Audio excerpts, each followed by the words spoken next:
Mi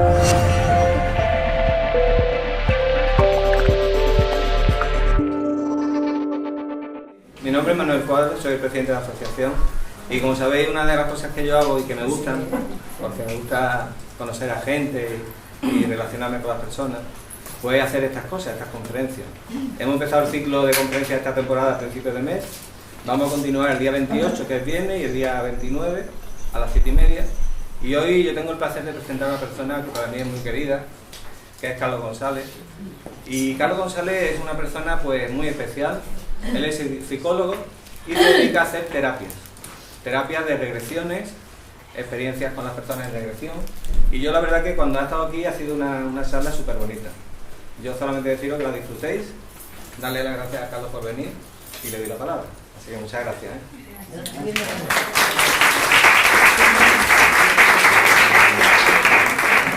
Bueno, pues que Dios bendiga a Manuel y que Dios bendiga a la asociación y a todos vosotros. Y al que no le guste la palabra Dios, que le ponga otra, ¿vale? No es necesario que le pongáis la palabra Dios. Pobrecito, lo hemos maltratado tanto, lo hemos utilizado tanto que al final hasta renegamos de él, ¿verdad? Y al renegar de él no nos damos cuenta que renegamos de una parte de nosotros. Pero bueno, no pasa nada. Todavía está un poquito enfadado con Dios por culpa de las religiones, pues que se lo reflexione y igual un día se reconcilia y se reconcilia con una parte muy importante de sí mismo, ¿no? Y no vengo a hablar de religión, ¿eh? Que conste. Bueno, pues en realidad yo no sé ni de lo que voy a hablar. Se supone que soy psicólogo, el personaje es el psicólogo, que practica terapia regresiva, que tal, que probablemente os interesa escuchar de lo que es la terapia de vidas pasadas, terapia regresiva, porque por eso sí, que por eso venís aquí, ¿no? Entonces, bueno, al final, evidentemente, hablaremos de terapia regresiva y quizás también un poquito de la formación que empieza ahora en octubre. Pero antes de nada, a mí me gusta compartir, pues, no sé, 2 o 3 verdades muy básicas que solemos olvidar los seres humanos y que entonces idealizamos a los personajes, idealizamos a la escuela, idealizamos a las técnicas y perdemos el norte. O sea, nos enraizamos, ¿no? Nos vamos ahí a lo espiritual y nos volvemos chalados perdidos. Y esa es la pura verdad. Y ahora voy a desarrollar un poquito el tema para que me podáis entender. No es que reniegue de lo espiritual, porque mi inquietud es puramente espiritual. Pero al mismo tiempo lo que tengo claro son 4 o 5 cosas básicas que si no las tenemos claro, pues nos volvemos locos todos, ¿no? ¿Por qué digo esto? Bueno, pues ¿por qué? Pues porque cada día es más frecuente que lleguen a mi consulta personas con grandes inquietudes espirituales que llevan no sé cuántos años interesadas por lo espiritual, pero con unos desequilibrios tremendos. Entonces, claro, algo está fallando. Personas que han hecho muchos cursos, muchos seminarios, muchos talleres, muchas formaciones, que están verdaderamente interesados en lo espiritual, pero están muy desequilibrados. Y yo digo, ¿en qué nos estamos equivocando? Dios mío, tanta espiritualidad y ¿en qué nos estamos equivocando? Aquí hay algo que no me cuadra. ¿Qué es lo que no me cuadra? Bueno, claro, pues después de 10 años con terapia regresiva, más unos 30-35 años que llevo metido en este mundillo, estuve 9 años con Reiki, cuando no había maestros de Reiki en Málaga, me iniciaron, toda aquella historia, se me subió el ego, toda aquella historia que uno tiene que vivir pues, para caer, aprender y darte cuenta de que no hay que abanderar una bandera. Yo no vengo hoy a vender una terapia regresiva ni a vender la formación. Si alguien tiene que llegar a mi consulta, pues va a llegar de manera natural, y si alguien se tiene que formar en la escuela, pues se va a formar. Pero sabiendo algunas cosas que son básicas. ¿Por qué me llegan personas muy preparadas, muy espirituales, muy instruidas, con un grandísimo conocimiento, y me llegan con unos grandes desequilibrios, mucho más grandes que cualquier ser humano que nunca se ha interesado por lo espiritual? ¿Por qué me llega tanta gente tocada y tienen conocimiento espiritual? ¿Por qué creéis que me llegan cada día más gente así? Después de X años salen rebotados y llegan a un psicólogo que es un poco extraño o distinto. ¿A qué creéis que se debe que personas que se supone que tienen conocimiento espiritual estén tan desequilibradas? Mucho más que cualquier normal, persona normal y corriente de la calle. A ver si le ocurre a alguien. ¿A qué se debe? ¿A qué se debe esto? Algo se remueve. Algo se remueve.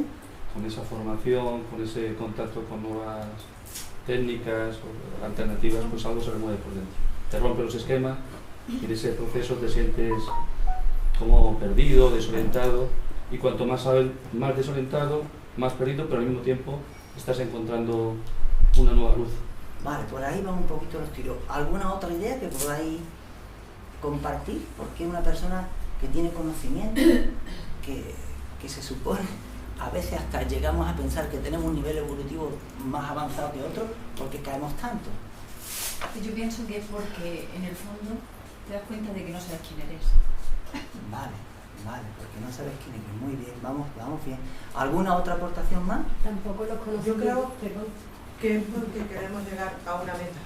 Porque queremos llegar a una meta, muy bien.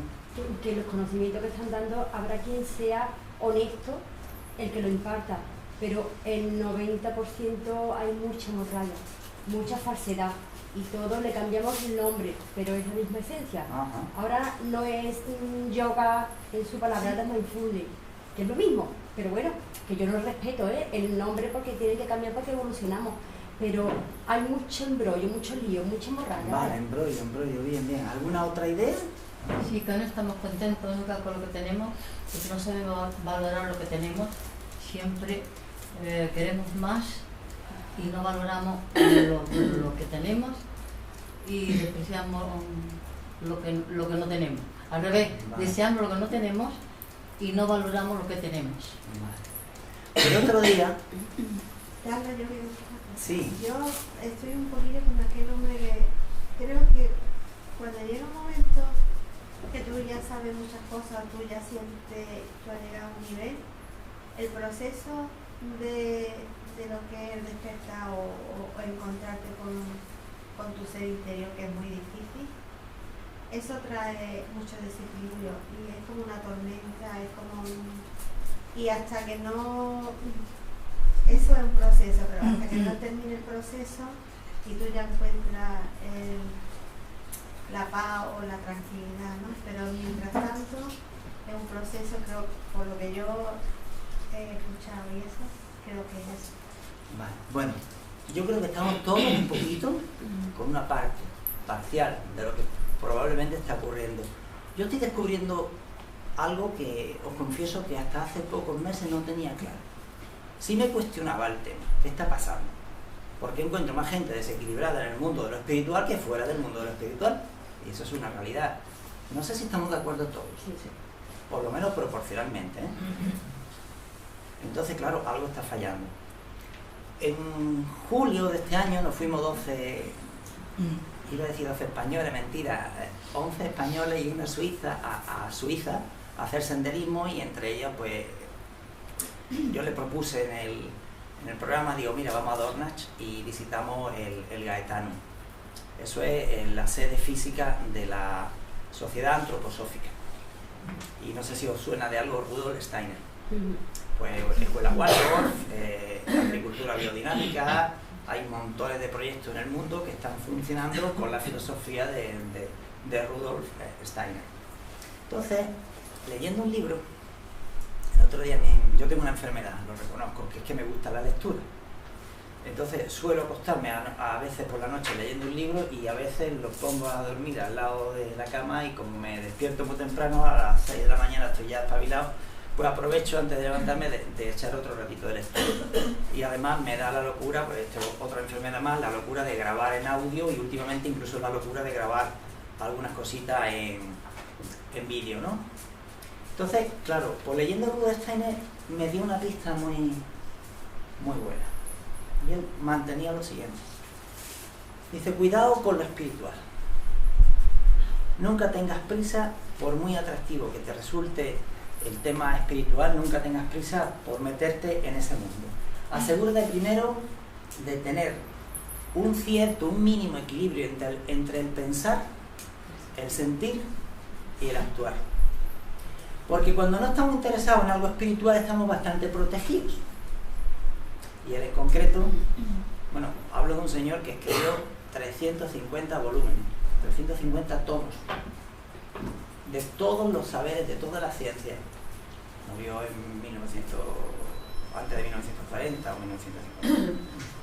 Entonces, es raro encontrar hoy día un señor que domina todas las materias, con lo cual este hombre venía ya con un camino recorrido, ¿vale? Entonces, claro, te hace una reflexión profunda.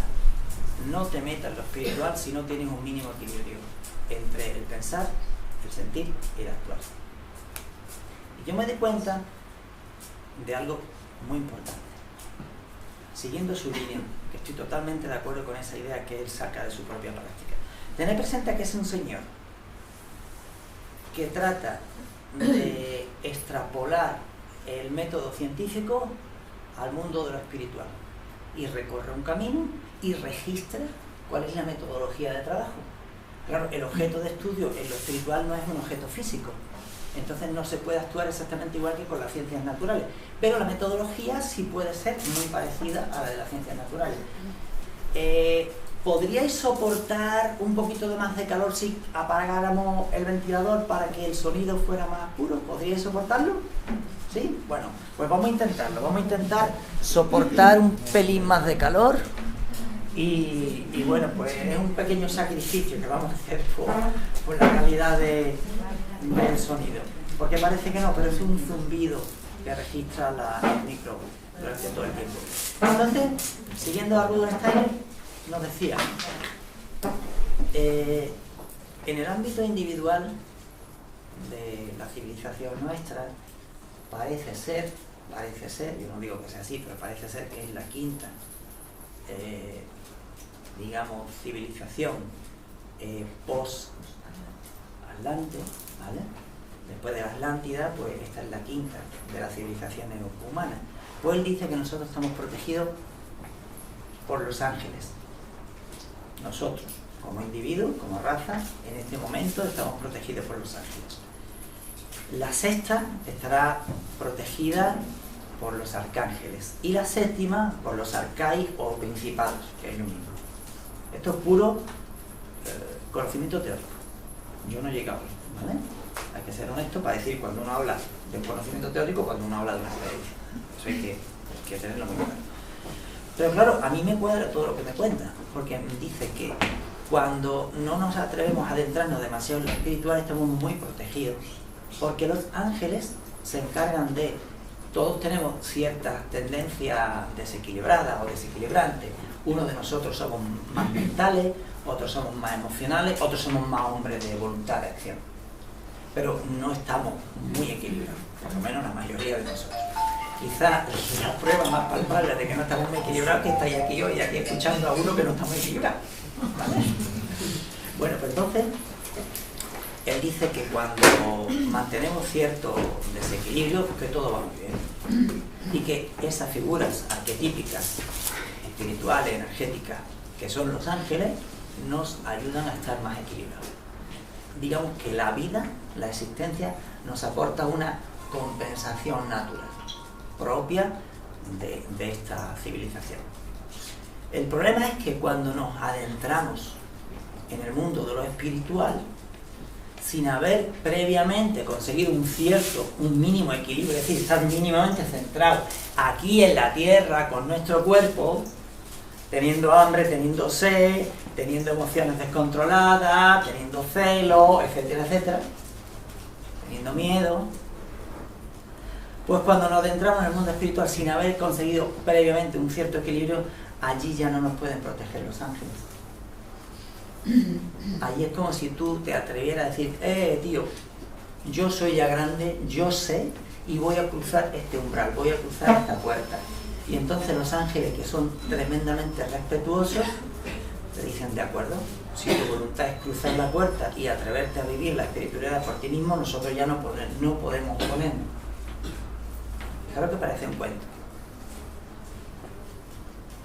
La diferencia entre entidades de amor, de luz, y entidades que no son de amor y de luz es la voluntariedad y el inmiscuirse o no en nuestro proceso de vida. Los seres de luz que existen jamás van a hacer algo si tú no colaboras voluntariamente.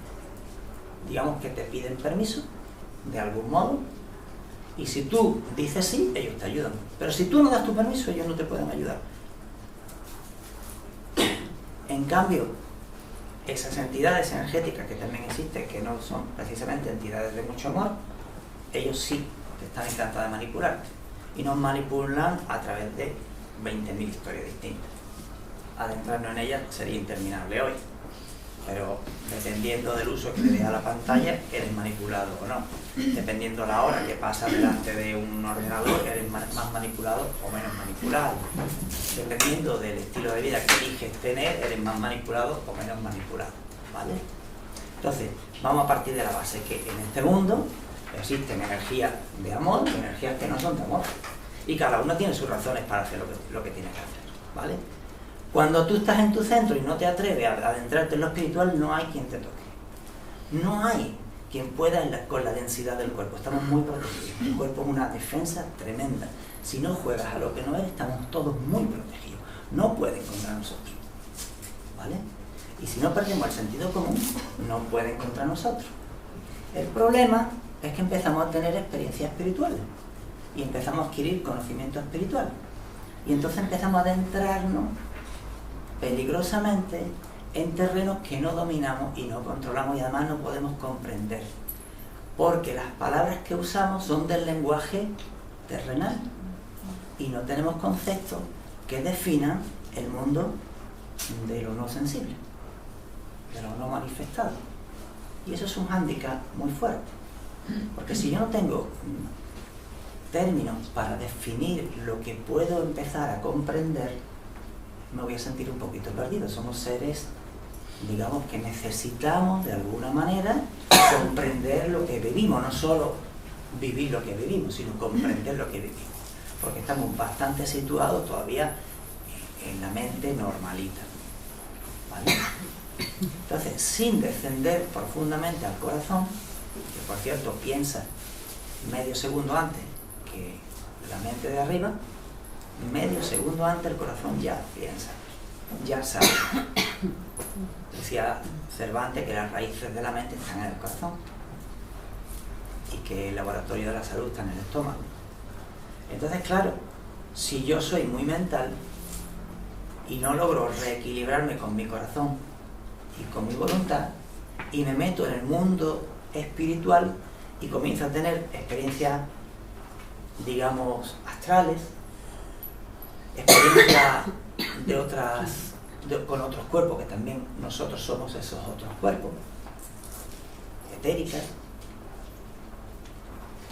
pues resulta que como no domino y no controlo, y entre comillas, ese factor equilibrante que sí nos protege ahora cuando estamos en la Tierra, no lo tenemos cuando nos adentramos en ese mundo, pues todos se nos pueden disparar un poquito las neuronas.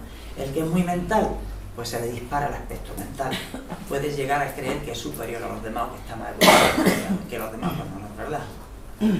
Puedes llegar a sentirse inferior porque le manejan ideas, digamos, negativas.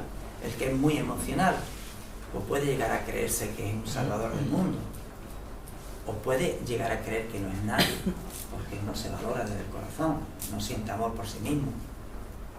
Entonces lo que quiero transmitir es que esos desequilibrios que aquí en el planeta Tierra se equilibran de manera natural, ya sea desde la óptica que los ángeles nos ayudan o de que hay aquí un mecanismo terrenal que nos ayuda a estar más o menos equilibrados dentro de nuestro desequilibrio, ahí no funcionan.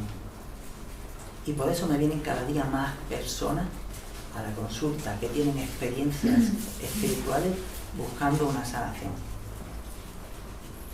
Entonces, me gustaría compartir esto para que cada uno lo reflexione y se resitúe donde está, ¿vale? Dicho esto, partimos entonces de una base, que está bien, que es comprender que no siempre viene bien adentrarse en lo espiritual, que me puedo atrever a adentrarme en lo espiritual cuando yo ya tengo un cierto camino de recorrido. Y es cierto lo que habéis dicho a alguna de vosotras. El otro día yo analizaba un libro con un grupo de compañeros, después de hacer la ruta del Guadalmina, en Benavís, y yo me llevé un libro. Y la verdad es que le compartí una lectura crítica. Era un método con su copyright, con su patente, era el único maestro que había en la Tierra sobre esa metodología, y el único que podía iniciar a la gente. Pero yo no encontré nada nuevo en el libro. Lo que pasa es que le ponía EU. A la quietud le llamaba euquitud. Y así muchos factores. Gracias. Y así muchas cosas. Fuimos analizando una parte del libro para no cansar al personal y la verdad es que no había nada nuevo. Pero aquello parecía lo más novedoso.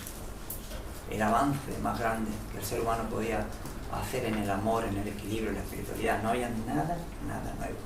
Pero este autor sí es famoso, tiene libros publicados y va por ahí dando conferencias y ganándose la vida con eso, ¿vale? Si eso ocurre es porque nosotros necesitamos que venga un semejante y se ponga en el papel del guía, del Dios, etc. Entonces cada uno de nosotros se tiene que recuestionar por qué nos pasa esto. Porque cada día hay más información de tipo espiritual, más diversa, más rica, más amplia. Puede tener una parte positiva, evidentemente, porque no todo el mundo es sensible a la misma forma de exponer lo que es real y auténtico. Pero tiene un gran inconveniente, y es que provoca la disgregación del ser humano. Yo en el pasado no hablo de otras vidas, o hablo de esta. En el pasado abanderé durante un tiempo, 9 años, Reiki, sistema Usui de Reiki, el mejor del mundo, el mío, el de la escuela, el de mi maestro, lo mejor, lo demás no. Pero me lo llegué a creer. Durante 9 años me lo llegué a creer. Hoy no vengo a vender una terapia regresiva, ni a vender una plaza de formación en mi curso. Hoy vengo a que recuperemos algo que hemos perdido el sentido común. No es posible el avance en lo espiritual sin una práctica paralela. Y ese es el gran error del ser humano. Seguimos manteniéndonos en la mente igual que hemos hecho durante tanto tiempo. Pero ahora el contenido de la mente es espiritual. Y nos creemos que somos espirituales. Ni lo somos ni no lo somos. Somos igual que antes. Lo que pasa es que el contenido de mi mente ahora es lo espiritual. Y lo demás no vale nada, ahora es lo espiritual. A leer libros, a talleres, Así nos puede manipular cualquiera. Cualquiera que esté un poquito más avanzado nos manipula, nos engaña.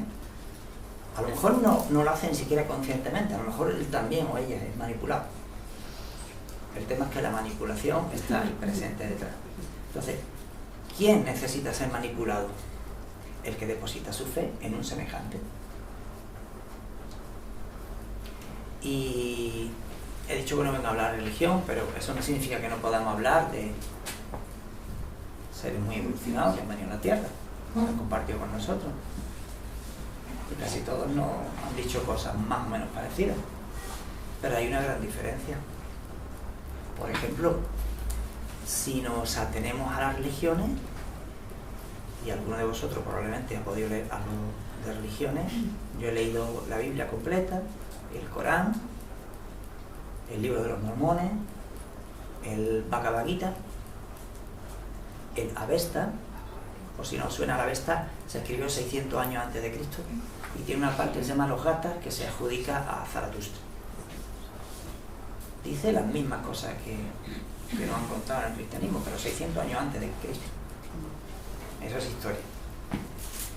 Quien tenga un poquito de ánimo investigador, pues que lo lea. Pero hay una gran diferencia entre las religiones que precedieron al cristianismo y la enseñanza de Cristo.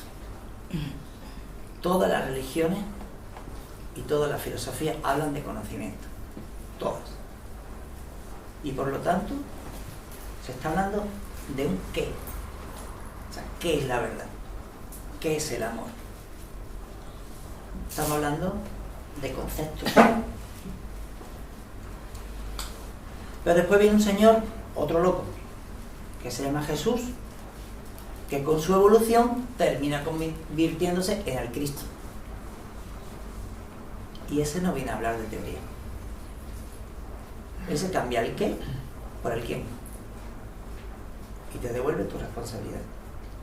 Y te dice cosas mayores podréis hacer vosotros. Dioses sois. Y así podemos citar un montón de citas reales. ¿Qué nos está diciendo? que dejes de creer, que pases a la acción, que practiques.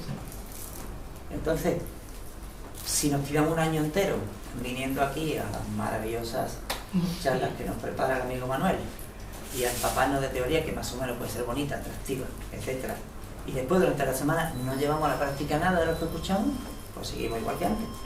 Y entonces va a aparecer un maestro, un gurú, que nos va a manipular.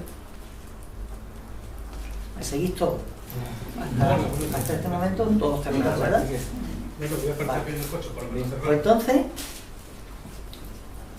dicho esto, me voy a adentrar un poquito, porque sé que habéis venido por la terapia regresiva, pues me voy a adentrar un poquito.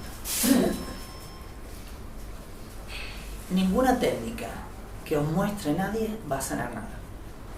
Ninguna técnica va a sanar nada. Lo repito, ninguna técnica sana nada.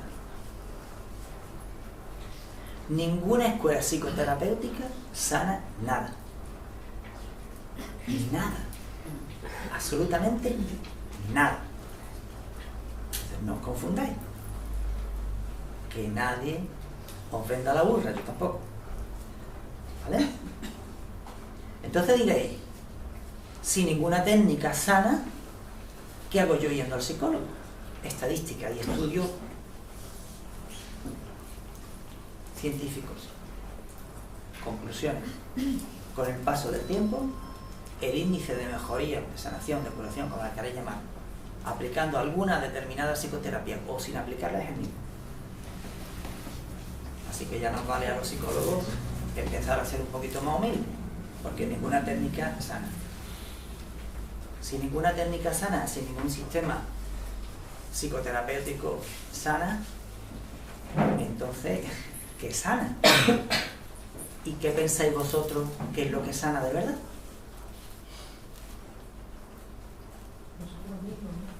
Nosotros mismos. ¿Qué es lo que sana de verdad?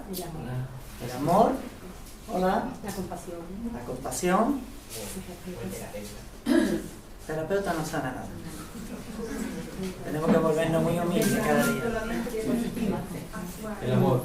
El amor. ¿Y una palabra muy cercana al amor? La fe. La fe. Vamos cada vez más caliente. Nos falta una palabra que... La voluntad de hacer. Honestidad. Honestidad. La confianza. Una palabra que empieza por V.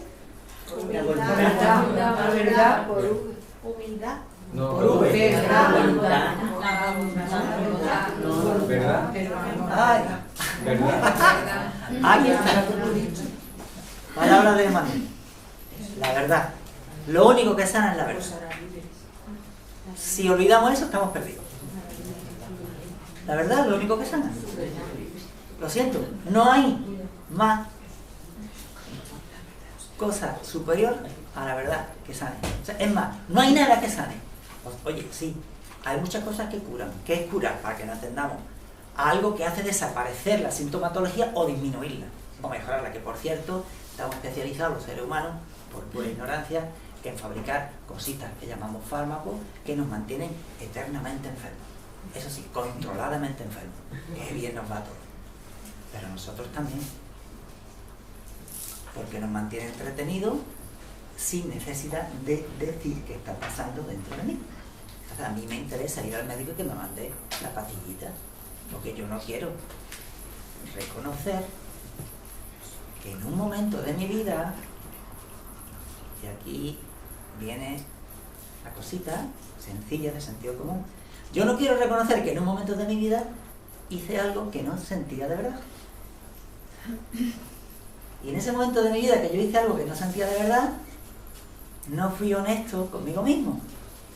Y si sigo adentrándome, y para esto sí me sirve la terapia regresiva, me doy cuenta que nadie me obligó, que nadie me puso un puñal en el pecho ni una pistola en la cabeza, y que yo acepté lo inaceptable.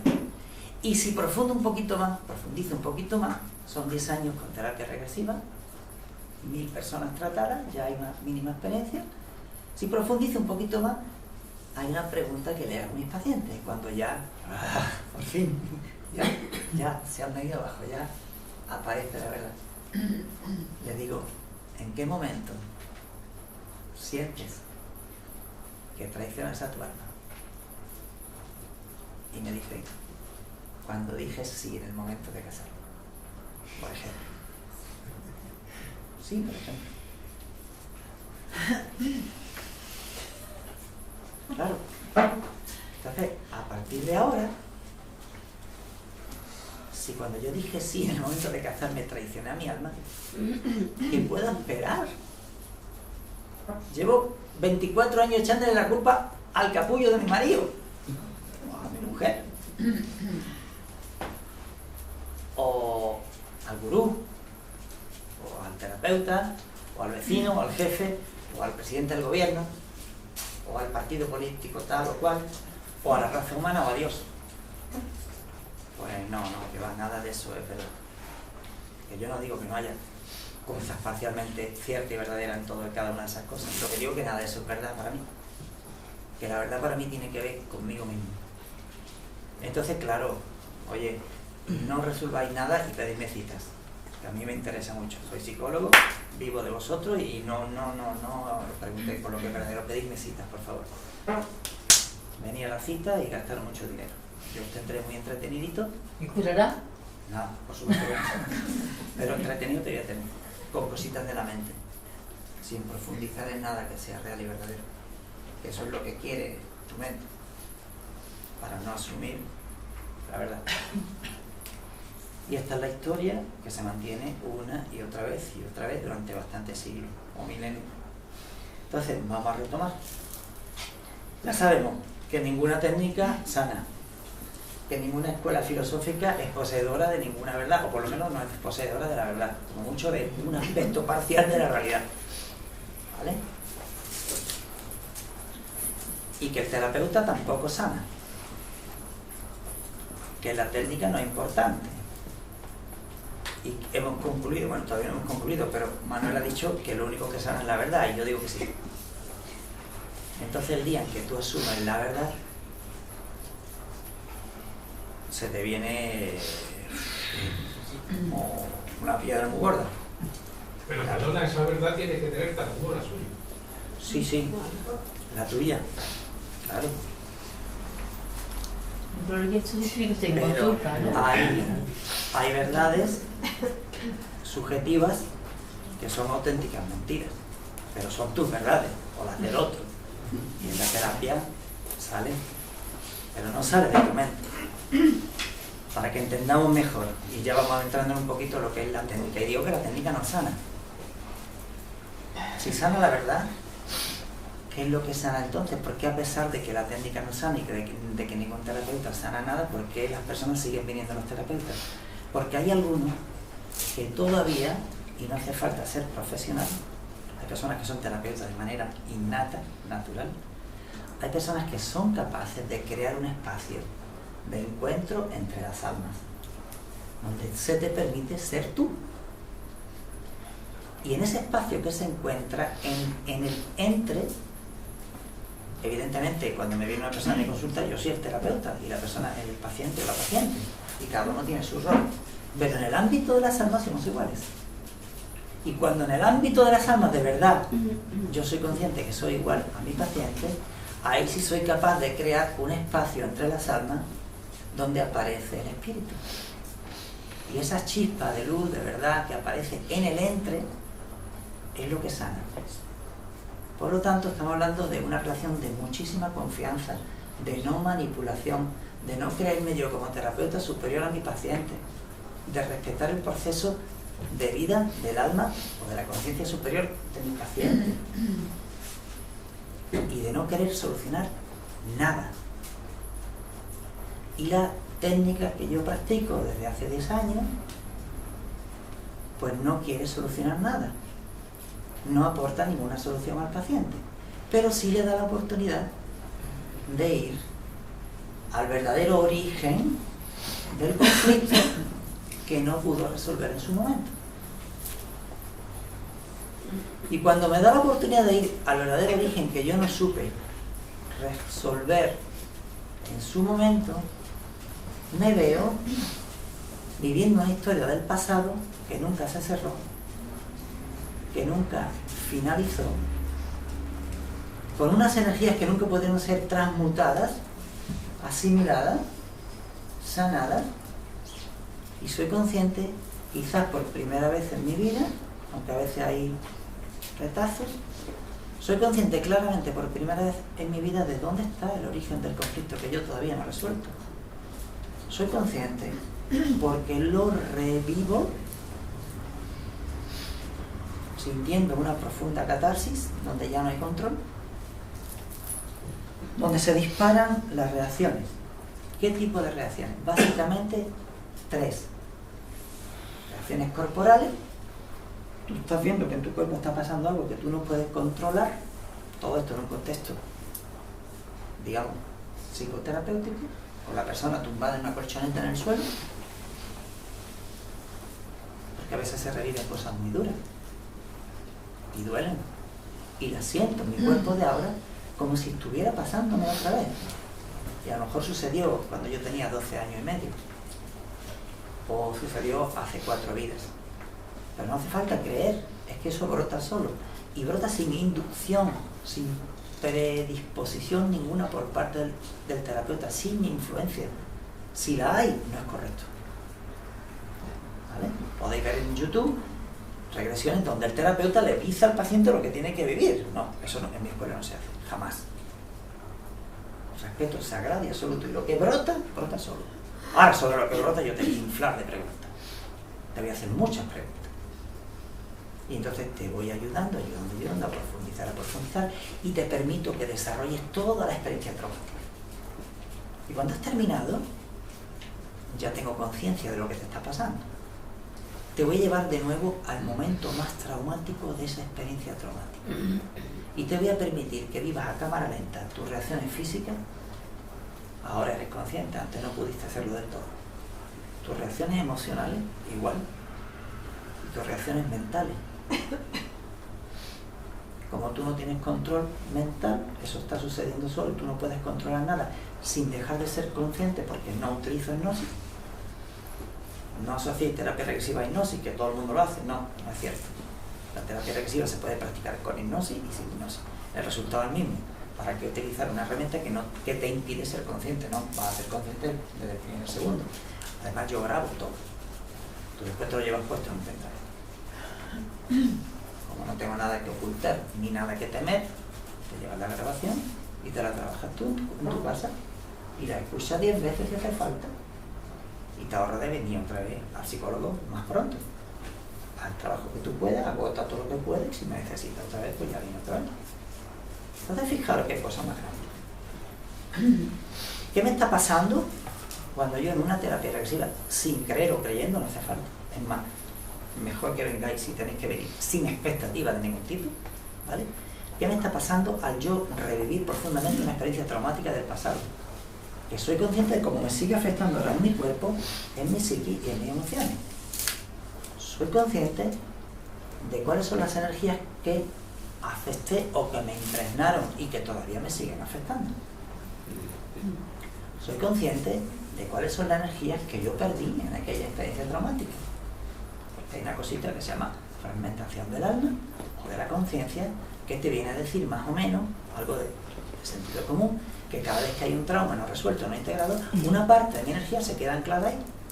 Es como si yo estuviera dividido en muchas partes, y cuando acumulo demasiadas cosas gordas sin resolver, yo no tengo energía, o tengo muy poca energía.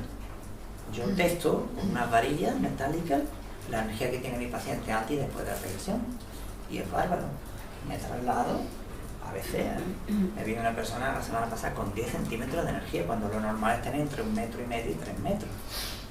La gente normal, digamos, entre medio metro y 1,5 metros, la gente que está bien, entre 1,5 metros y 3. Entre medio metro y 3 metros está la inmensidad.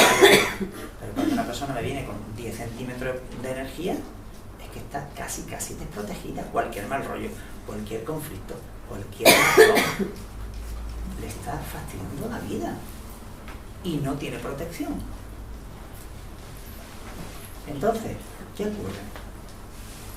Pues que ha vivido eso, ha podido limpiar la energía y nota cómo le sale del cuerpo.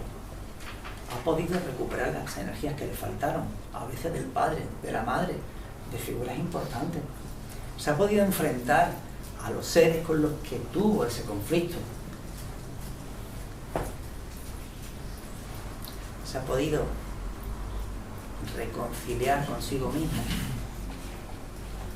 integrar a través de una auténtica experiencia del perdón. No te perdono porque te tengo que perdonar, no.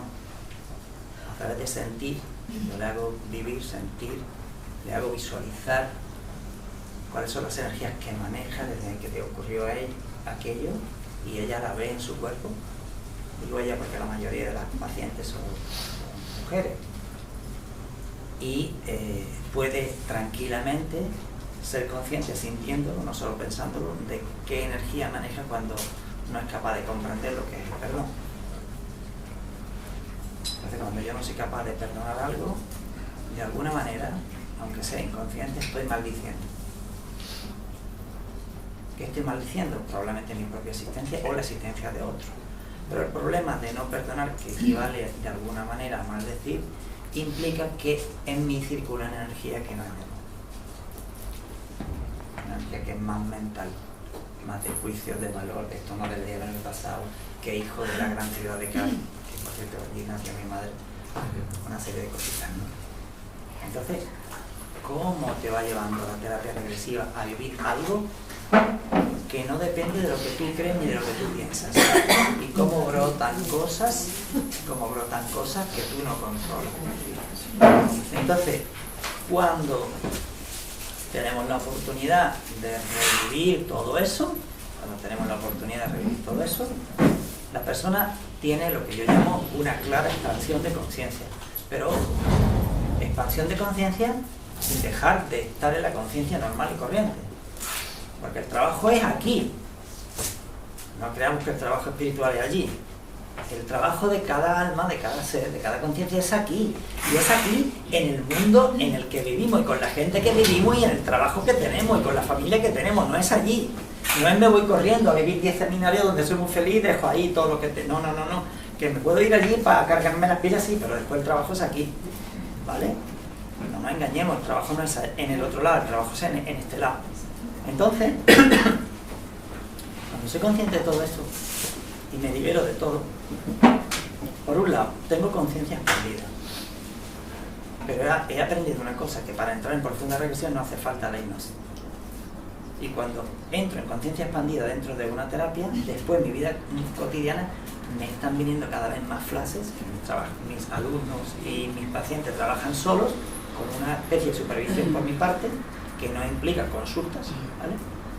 Y entonces ellos trabajan con una autonomía y una independencia y con una clara conciencia de que ellos son conciencia expandida y de que cosas que antes creían que no eran posibles ahora empiezan a serlo. Entonces, por un lado, primer factor para una sanación real y auténtica, mantenida a largo plazo en el planeta Tierra, expansión de conciencia. Por otro lado, segundo factor, sentir en el cuerpo tuyo de ahora lo que pasó en el pasado. Dice Paramahansa Yogananda que la mayor parte de los traumas profundos vienen de vidas anteriores. En el 70% de mis pacientes saben experiencia de vida anterior, relacionada con lo que están sufriendo en esta vida. Y le echaban la culpa al padre, a la madre, a la pareja, al hijo, a lo que sea. No fueron las almas causantes. Fueron los elementos catalizadores para que se despertara algo que ya venía dentro. Y hay que distinguir entre el culpable o la situación culpable original de lo que me está provocando ahora que se me despierte algo que yo ya traía. Entonces, segundo factor, sentir en este cuerpo lo que ocurrió. Y cuando yo lo siento, me digan lo que me digan, a mí nadie me va a convencer que no es verdad para mí, porque yo he podido sentirlo en mi cuerpo. Y además he podido ver imágenes, que no se corresponden con lo que yo estoy viviendo ahora en este cuerpo. Tampoco quiero prometer que eso sucede siempre, porque cuando me viene una persona con unos mogollones emocionales muy fuertes, hay que sanar eso. No suele siempre aparecer vida anterior. Pasamos tanto tiempo sanando lo emocional con personas de esta vida que no nos da tiempo en la primera sesión a adentrarnos en una experiencia de vida pasada. Eso también me ocurre con el 30% de los pacientes, sobre todo cuando vienen con algo emocional muy grave, muy grave, muy grave. ¿Vale? Entonces, ya tenemos 2 factores de sanación. ¿Cuál es el tercero? El que nunca te va a dar ningún terapeuta ni ninguna escuela. Trabajo personal. Significa cambio de hábitos. Si yo me doy cuenta que sano en el ámbito del alma, he limpiado energía, he recuperado, me quedo en paz con todos los seres con los que tuve las broncas, y después digo, vale, de acuerdo. Y ahora me queda algo muy importante. Mis tendencias son las mismas que antes de la terapia. Las tendencias las he practicado muy bien durante una vida o durante varias vidas. Si yo quiero cambiar mis tendencias, tengo que hacer un trabajo que nadie puede hacerlo por mí. Y que no te venga nadie vendiéndote una moto, diciéndote no te preocupes, que yo te voy a borrar un código alfanumérico en tu cerebro con una goma mágica de borrar y ahora te voy a escribir con un bolígrafo de oro otro código. No funciona así. El hábito lo tienes que practicar. Si no lo practicas, no te habitúas al nuevo hábito que tú conscientemente estás eligiendo. Tercer factor clave para que se produzca un cambio de verdad en el ser humano. Entonces, voy a intentar resumir qué es la tercera regresión. Pues viene la persona, se me va a tumbar en una colchoneta, va a tener los ojitos cerrados todo el tiempo. Antes del día de la cita yo le he trabajado aproximadamente entre 40 y 60 minutos porque le he pasado una entrevista con más de 100 preguntas que analizo y estudio, veo cuáles son sus motivos de consulta y añado un montón de cosas que a mí, por experiencia ya de 10 años, sé que le puede estar pasando a la persona y se la testo antes de la consulta. En una consulta, para que hagáis una idea, el otro día atendí a una persona con 5 motivos de consulta, pero yo le añadí 25. Imposible atender eso en una sola sesión, pero sí se lo puedo testar. Y simplemente con el testaje algunas personas me dicen, Carlos, esto es una psicoterapia profunda, algunos lloran. Porque simplemente hago preguntas y su corazón responde. Y me acerco a ti y las varillas no se cruzan. Digo, parece ser que no. ¿No?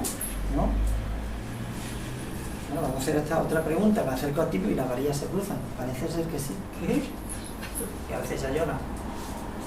Están sintiendo, están confirmando una serie de cosas. Yo no digo que sea verdad absoluta. Probablemente no lo es, pero indicador sí que es. No es lo más importante, ¿eh? No es lo más importante la entrevista, además de 100 preguntas que yo le hago, no es lo más importante el testaje radiestésico que yo le hago, que es algo parecido a la kinesiología, es un sí o no, ¿vale? No es lo más importante. Lo más importante es lo que sale durante la terapia, y ahí se manifiestan un montón de cosas.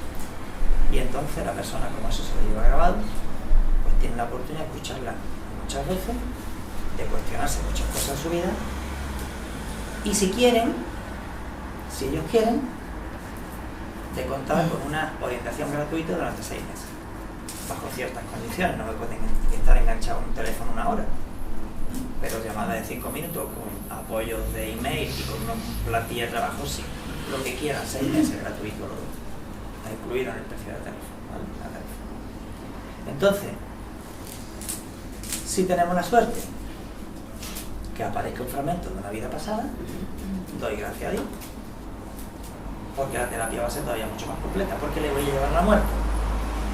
Le voy a llevar a la muerte de esa vida y quizás muchas de las pacientes tienen por primera vez la oportunidad de, creo que me voy a apuntar al ventilador, ¿no? Y a cerrar la ventana. Por el ruido, ¿no? Sí. Si no te importa, porfa. Porque esto es peor que... ¿Quieres que te dé el micro para hablar? No, está bien, a mí está bien. Lo que sí prefiero las ventanas que meten mucho ruido y enchufar por el ventilador. Entonces, como digo, si tenemos la fortuna de que aparezca un fragmento de una vida pasada, aunque sean los 15 minutos finales, yo nunca termino 1 hora. Jamás, cuando atiendo personas en Málaga, que atiendo a una persona por la mañana, jamás hay una persona esperándome después. Si me tengo que prolongar media hora o 1 hora más, me prolongo. La tarifa siempre es la misma, ¿vale? No miro el tiempo. Miro lo que necesita la persona en ese preciso instante y me entrego 100%. Pero eso es un trabajo de servicio. Y no significa que yo no cobre dignamente mi trabajo, mi tiempo lo cobro. Pero lo que no puedo es medir lo que debo de entregar en función a lo que necesita de verdad el alma. Si no, sería grave por mí. No sería un terapeuta. Entonces, le llevó a la muerte. Es consciente de cómo murió, de cuál es el grado de conciencia, el desarrollo conciencial que tuvo cuando murió, y eso lo trajo de nuevo a la tierra. Y si tenemos suerte, hasta vivimos parte del bardo. Y a lo mejor el paciente está cabreado con su padre toda la vida y se da cuenta cómo acepta, cómo elige directa o indirectamente a ese padre en esta vida. Y se da cuenta cómo todo está compensado. Que no tenemos a nuestro padre y nuestra madre por casualidad. Que son los mejores padres que podemos tener para que nuestra alma vuelva a tener la oportunidad de integrar lo que no pudo integrar en una vida pasada. Y que normalmente son deudas kármicas lo que tenemos entre la gente que estamos más cercanos, sobre todo en los núcleos familiares. Entonces, no hay justicia ni injusticia en el mundo del espíritu. La ley del karma probablemente es el principio universal más justo que pueda haber sobre la faz de la tierra, porque lo que te viene a decir es que no hay un Dios castigador que te va a castigar porque tú hiciste una cosa humana, ¿no? Que tú mismo plantas la semilla de lo que vas a recoger después. A veces 3 o 4 generaciones después vienes tú y lo recoges. Y mientras tu herencia ha pasado por tu hijo, el hijo de tu hijo y el hijo de tu hijo, y después vienes tú y lo recoges otra vez. Antes fuiste rico, ahora eres un esclavo, por ejemplo. Antes fuiste blanco y ahora eres un negro. Antes violaste, ahora eres violado o violado. Esto hablo de experiencia de 10 años de terapia, no me lo estoy inventando, no estoy leyendo ni recordando ningún libro, es experiencia pura y dura, ¿vale? Entonces, te mueres y te das cuenta que no te has muerto. Y tu mente, ¡plá! ¡Jo! Pues si no me muero. ¿Y qué hago yo teniéndole miedo a la vida? Si yo tengo miedo a la muerte, es que tengo miedo a que la muerte venga y me sorprenda, que me toque morirme. Pero si tengo miedo a morirme, no puedo vivir tranquilo. Tengo miedo a la vida también. Miedo a la muerte igual que miedo a la vida. Cuando tú te das cuenta que te podrán quitar esto, el cuerpo, te lo podrán machacar, hacerte todo lo que quieras, pero que no te va a matar nadie, que nunca te vas a morir. Puedes decir, madre mía, yo me he preocupado por esto. Pues entonces te quedas con lo esencial, lo importante ya no te va a amargar la vida, por muy importante que sea. Te cambia la mente, te cambia el punto de vista, te cambia tu energía, te cambian tus creencias, te cambian tu actitud, y hay una sanación fortísima. Pero eso sí, después los hábitos hay que trabajarlos poco a poco, cada uno como pueda, como sea, ¿no? Entonces todo eso pasa durante una terapia regresiva. Ahora, la mayoría de mis pacientes me piden una terapia y normalmente a los 6, a los 9, a los 12 meses a veces me llaman para pedirme la segunda, porque soy tan bestia y le mando tanta tarea que hacer que saben que no lo pueden hacer en pocos meses. Van integrando poco a poco, y si lo necesitan ya me llaman. Yo nunca digo vente el mes que viene por una segunda terapia. A veces freno. Tranquila, mejor. Trabaja lo que te salió. ¿Qué te salió la primera? Vale, has hecho esto. No crees que podrías hacer esto y esto antes de pedirme la segunda. Y normalmente el que tiene ganas de trabajar lo ve muy bien. El que no, tiene que venir más veces. Hoy me cuestionaba un amigo esta mañana, vengo en un cumpleaños de un amigo en Antequera, y ¿quién eres tú para negarle una terapia, la segunda terapia a nadie? Digo, hombre, en parte tienes razón, pero lo que no quiero es que gaste energía, tiempo y dinero cuando no lo ha sacado todo el jugo a la primera. Y me decía, pero es que hay personas que no van a trabajarse, personas que se van a trabajar con terapia. Y bueno, ya me lo reflexionaré. Entonces, bueno, en todo hay que buscar un equilibrio, ¿no? Pero lo que quiero decir es que siento un deber ético el no fomentar más terapias de las que sean estrictamente necesarias, ¿vale?